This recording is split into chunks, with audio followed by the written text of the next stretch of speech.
భారతీయుడు 2 సినిమా ఎలా ఉంది అంటే 1లో ఉన్న మ్యాజిక్ 2లో వర్కౌట్ అవ్వలేదనే చెప్పాలి. అలా అని బ్యాడ్ మూవీ అని కాదు. ఫస్ట్ హాఫ్లో అయితే చాలా వరకు ల్యాగ్ సీన్స్ ఉంటాయి అండ్ చాలా ప్రిడిక్టబుల్గా ఉంటుంది. లాస్ట్ 25 మినిట్స్ మాత్రం సినిమా బాగుంది. లంచం, అవినీతి సీన్స్ మనం చాలా శంకర్ మూవీస్లో చూసి అవే ఇప్పుడు రిపీట్ అవుతున్నట్లు అనిపిస్తాయి. భారతీయుడు 2 శంకర్ రేంజ్ గ్రాండ్యూర్ ఉన్న బ్యాడ్ రైటింగ్ అండ్ ఎమోషన్స్ సరిగ్గా వర్కౌట్ అవ్వలేదు. కమల్ హాసన్ గారు ఆడియో ఫంక్షన్లో చెప్పారు, ఇండియన్ 2 కంటే ఇండియన్ 3 గురించే వెయిటింగ్ అని. నిజమే, ఇండియన్ 3 గురించి ఇండియన్ 2ని చాలా వరకు ఇంక్లూడింగ్ యాక్షన్ సీన్స్ని డ్రాగ్ చేశారు అనిపించింది. మూవీలో కొన్ని మంచి హైలైట్ పాయింట్స్ కూడా ఉన్నాయి. భారతీయుడు 1లో సేనాపతి క్యారెక్టర్ ఎంత బాగుంటుందో భారతీయుడు 2లో సేనాపతి క్యారెక్టర్ చాలా వరకు బోర్ ఫీల్ వస్తుంది.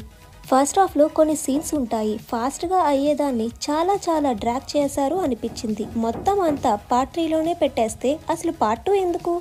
చాలా వరకు ల్యాగ్ చేశారు మూవీని. శంకర్ ఫ్యాన్స్కి, కమల్ సార్ ఫ్యాన్స్కి ఓకే అనిపిస్తుంది, కానీ భారతీయుడు 1 ఫ్యాన్స్కి, నార్మల్ ఆడియన్స్ ఫ్యాన్స్కి చిరాకు వస్తుంది. భారతీయుడు 1లో ఉన్న సోల్ ఇందులో మిస్ అయింది guys.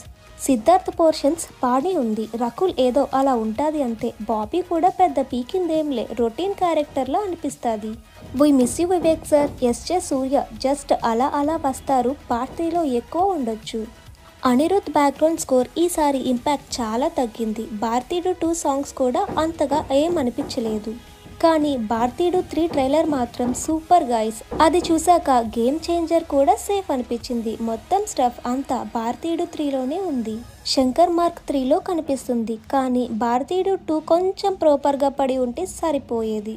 But part 3 and game చేంజర్తో శంకర్ గారు కంబ్యాక్ అవుతారు. సినిమా చూస్తున్నంతసేపు బాగానే ఉంది అనిపించినా ఏదో మిస్ అయిందే అన్న ఫీల్తోనే బయటికి వస్తాం.